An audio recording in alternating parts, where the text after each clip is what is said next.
Obviously, margin for error is really small in the Big 12, and we played well at times on Saturday, but didn't play well enough, especially at critical times, to come out of there with a win. And game kind of went the way we needed it to go, with time of possession and play count and stuff. But just in the fourth quarter, both sides of the ball, and then I thought the kick return was important for them to get it out to the 35. We just missed opportunities that we had, and so. We'll see the guys today. We visited as a staff yesterday. We got to do some things schematically to help ourselves a little bit and shore some things up. But we got to stay the course. Bottom line, you got to keep fighting, keep battling, and get ready for a really good TCU team coming in here. Coach, give me your thoughts on you're up by 2 touchdowns with about 5 minutes left on the clock management and some of the choices throwing downfield and The clock management, I don't quite understand from the fact of I don't know when we were up 14 points, but they took 3 plays and took 26 seconds and scored, throwing it to the big kid. So now it's a 1-score game. And that 1-score game, I thought with them going for 2 to go put it at 6 points, we had to make a drive. And in reality, we made that drive. So I'm not – I'd do it all over again, and I thought Wells called a really good drive because we moved it down the field, and then we have the turnover that put us down a point, and so there's your 14 points. Overall, defense, maybe some tackling issues, but probably the best performance of the year? Against a really good team, because that's a really good offense with a quarterback that really sees the field well. I thought we did some good things in the second half, and our second quarter wasn't very good on defense. Then we shored some things up at halftime. We didn't match up well with the tight end. Tried to go double him a little bit, which then opened up some other things. It's still – you can't give up 3 explosive plays when we were up 14. That was the difference, in my opinion, in if they got to drive at 6 minutes and score, different story. They take it 3 plays, and we don't have good coverage one time. The kid makes a great play on another one, and then we miss a tackle. So it's still not good enough, and we talked about that yesterday. And then as a staff this morning, we got to do some things to help us out a little bit defensively. What's it like as a defensive coach going from Sawyer Robertson to Josh Hoover now? Boy, we talked about this even dating back to the summer, the amount of talented quarterbacks in this league, and it's a quarterback-driven league and it's a skill player-driven league, and so I look at what Sawyer has from skill positions, and then look what Hoover has. And there's not somebody say, boy, you only can take this guy out. They've got so many guys that can beat you, and a guy that is throwing the ball as well. I know he's a terrific athlete and can run the ball, Hoover is, but throwing the ball really accurate, especially on deep balls. And so that's the thing that probably scares us the most, is the fact of we've given up some explosive plays, and there's an explosive offense that is going to take those shots, and they're playing really well offensively. Looking back at all the games, there's been a handful of times at least where you guys have faced 3rd and 6, 3rd and 7, and you come out and throw like 2-yard outs, plays that in hindsight maybe didn't have the best chance to move the sticks. What are your thoughts on that moving forward? Without a doubt, if you throw those balls, which you're going to have to at times, you have to have the ability to turn your shoulders up, get vertical, make a guy miss, because it's still a matchup game. And in my opinion, we haven't thrown those very well where the guy's got a chance to make a play. We're catching it by the out of bounds marker or between, or making a poor route combination or poor read, whatever you have it. No, it's something that we talked about a bunch yesterday with the offense of, some of our underneath mesh stuff, getting the ball towards the sideline and not having the ability to catch it and turn it up. If you can catch it and turn it up, good players are going to make plays, but we haven't put ourselves in good enough position to do that. We've got to be better there. I also wanted to ask, you got Blake back in there for I don't know exactly how many plays, but 10 or so last week. Yep. Up from the game one. What do you like about what he's giving you when he is on the field? He's 220 pounds and gives us another presence in the run game. Makes the defense have to prepare again for two quarterbacks because I thought we did some good things as far as him being in the game with Avery. Avery staying as the lone quarterback, getting Blake out. Blake staying as the lone quarterback. That was a huge play that Blake made on the drive when it was 4th and 2 to get that first down to keep that drive alive. And so maybe taking some hits off of Avery as well, but it gives us another different look that people have to defend. First 4 years here, you guys were 11-10 in one-score games. Mm-hmm. Last 3, you're 5-10 now. Yep. Is there anything that you can pinpoint that you think has been the difference in that drop off? You got to make plays. That's the bottom line. In one-score games, you got opportunities to make plays, and when you make them, you end up winning those games. It's not one thing. It's culmination of a lot of things, and it's not one player. It's offense, defense, and teams. And in this league, you're going to have a bunch of one-score games. That's just the way it is. And last week's an indication that we didn't make those plays. That sequence where you guys said 1st and goal from the 4. Yeah. You said you talked to Wells about some of the play calling there when it came to run plays, pass plays, just kind of what this. Yeah, well, I forgot on that first play we got stuffed for a 2-yard loss. And so to ram it up in there again probably wasn't the right idea. We had a touchdown on the next play. They cut Oakley loose, and we missed a blitz. And we had somebody ID'd to the blitz, and we missed it. If we block that, we have a touchdown. So that's execution. And then I think Matt probably didn't like the 3rd down call that he made.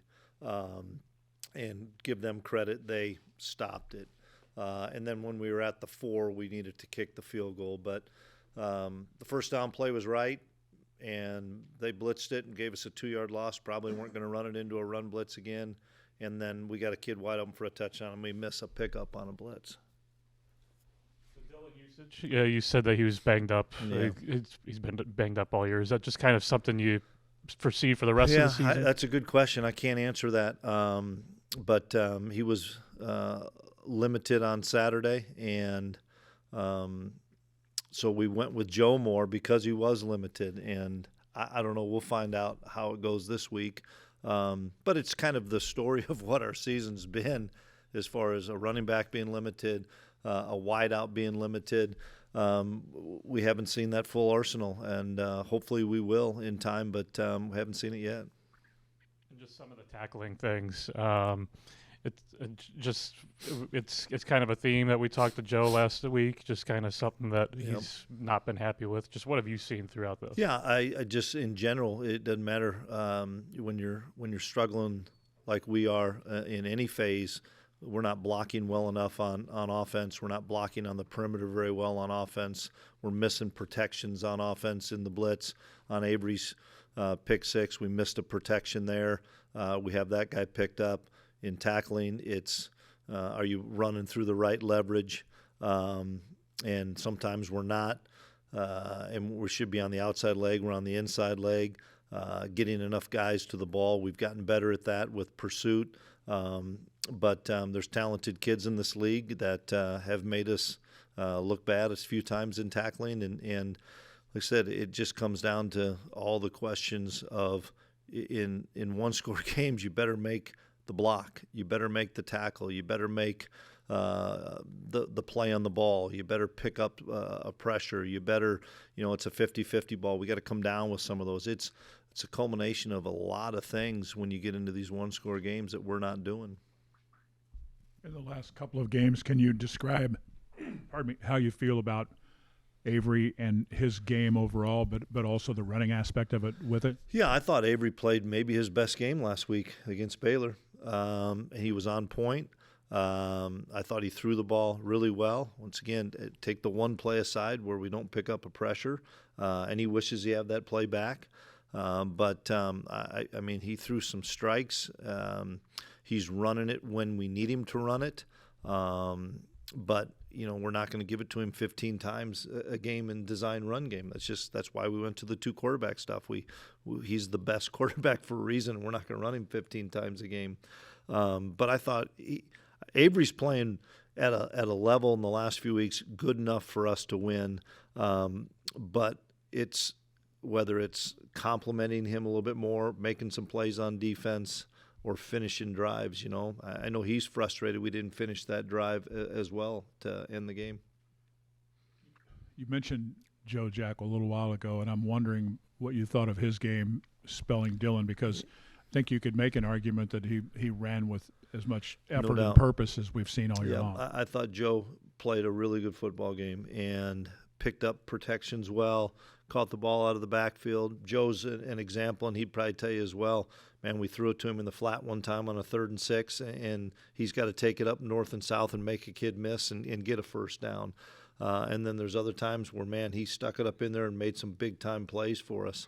You don't win in this league. You got to have your elite playmakers make plays. I know there's a lot of frustration at 2 and 4, but I would ask you, too, about the offensive line and just in unison, how did you feel that they performed this weekend? I thought the O-line played well. We rushed well. We had over 500 yards of offense and put up 30-some points, but it wasn't good enough. And I'm sure they would tell you the same thing. We got to find a way to punch it in. When we get 1st and goal down there, we got to find a way to pick up some protections that we missed. We did some good things on offense, did some good things on defense, did some good things on special teams. But when you lose a tight ball game, those things get magnified because you need to make one more play in all those areas. When you beat UCF, it kind of gets glossed over of maybe we weren't as good in an area. It comes down to it's a results-based business, and right now we're not getting the results, and some of that we have to fix as coaches for sure, and I'm in charge of that, and some of that players got to make plays. Coach, going back, excuse me, to the Jace Brown getting his head ripped off and maybe taking 6 points off the board after getting out of that. Yep. I'd love to know just the explanation you got, and everybody's sharing the AI explanation of the rule, but was it right? I don't have any idea. I really don't. And all that stuff happens really fast. They mark the penalty off, and we go for play. But, no different than the interception, no different than a long pass play, a 53-yard field goal, a blocked 58-yard field goal. It's never really one play, but no, I don't know. I think we're going to have Devin Bass in here for the first time today. Just curious, what your thoughts on his first start and just maybe a little bit of his story, what you admire about him. Proud of Devin. It's not been an easy road for him. Came here out of Florida, an offensive lineman, and probably had a struggle his first year adapting to college like a lot of kids do. Probably was in my office a few times. He probably would even tell you that, and he stayed the course. It's a credit to Devin. It's a credit to his family. When you're that far away and things aren't going well, the easy thing is to pack up and leave and go try it somewhere else, but that wasn't Devin, and we had a good conversation at the end of this spring, he and I did, and how we needed to light a fire under him because he's been here now long enough that he needs to contribute, and he took that to heart. And, the Devin Vasses of the world, those are the stories that you love to hear at K-State, because maybe was our 10th lineman coming into fall camp, and now arguably he's playing as well as anybody up front. And, it's our O-line coaches to Devin to just his desire and ability to want to make a difference on the team for K-State, not for Devin, but for K-State. It's a fun story to have and to show kids that are sitting in this room that I'm never going to get a chance. Well, I've seen Devin Vass sit over there year after year and never get that chance, and not come and complain and bellyache, but say, this is on me. It's not on you as coaches. This is on me. I've got to improve. And he's done that, and he's earned the right to play. Really, this is, other than the COVID year, the first time we've seen you go through some struggles like this. Just as the head coach, how do you handle that? Is it stressful, or how do you Well, bounce back each yeah, week? of course it's stressful, but I'm the leader of this whole thing, and leadership is unifying people. It's not how much we can tear people down, and leadership isn't always sunny and 70. It's a struggle, and I know those kids want to win. We've seen the last 2 weeks, all of us, how much we've improved and how we're doing things with more energy, more physicality and stuff. Doesn't guarantee success, but it gives us an opportunity to be successful. And I saw a different road team at Baylor than I saw at Arizona. And that gives me some belief and confidence in we're doing things the right way. Now we've just got to make some final adjustments as coaches and as players to get over the hump. But I've got to be, and I'm going to be, the rock for this team. And I'll take all the hits and all the bullets and all the things, because that's my job, and I have no problem doing that. Because if those kids keep laying it on the line, I'll live with the result, because I know the result's going to change. I know it's going to continue to get better. But for me to come in here and be all sulky and boy, poor us, that isn't getting it done. And I tell the guys all the time, whether we're 11-0, whether we're 8-4, whether we're 2-4, I can't change as a leader of this operation. I can't change so that when these kids are dads and their husbands and they're fighting for their own job in life, if I don't put up a good front, how can I expect those guys to do the same in 10 years and 15 years when adversity is really hard and they're dealing with their family and dealing with a kid that's sick or dealing with something? If I can't deal with this with a positive light, and I'm as mad as anybody is, but it's a friggin' football game. There's a lot of worse things going on in life. And I need to be that face to say, guys, we're going to fight through this, and we're going to get through this together, because adversity makes cowards of us all. And we're not going to be cowards on this. We're going to face this head on. That was really good. It was. Give me your thoughts on that last field goal. I mean, was that at the edge of his range? Oh, we were out of his range. And I was so mad because I saw the flags that had been limp all day start to blow a little bit. And we knew exactly what they were going to do. They'd done it against – they're two walk-off field goals that they've had, right, that they've gone against. And we knew they were going to put 9 guys on the side and push everybody back, get their hands up. And Luis had to try to drive the ball. There was the only way to get it to, 57 or something. His range was about 50 in that, and then the wind picked up. But I didn't think we had enough time to take a chance to throw a quick out. They'd have probably had everybody at the sticks. Anything else? That's good. I got you speechless, Fitz.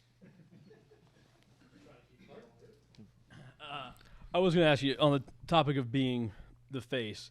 I don't know if it matters in general or not, but you've missed a few of your coaches' shows this year, and Matt and Van have gone. What's been the thought process behind that and giving them the opportunity and you not being maybe there for the fans? That was scheduled all summer long. That wasn't scheduled because we're 2-4. That's scheduled all summer long.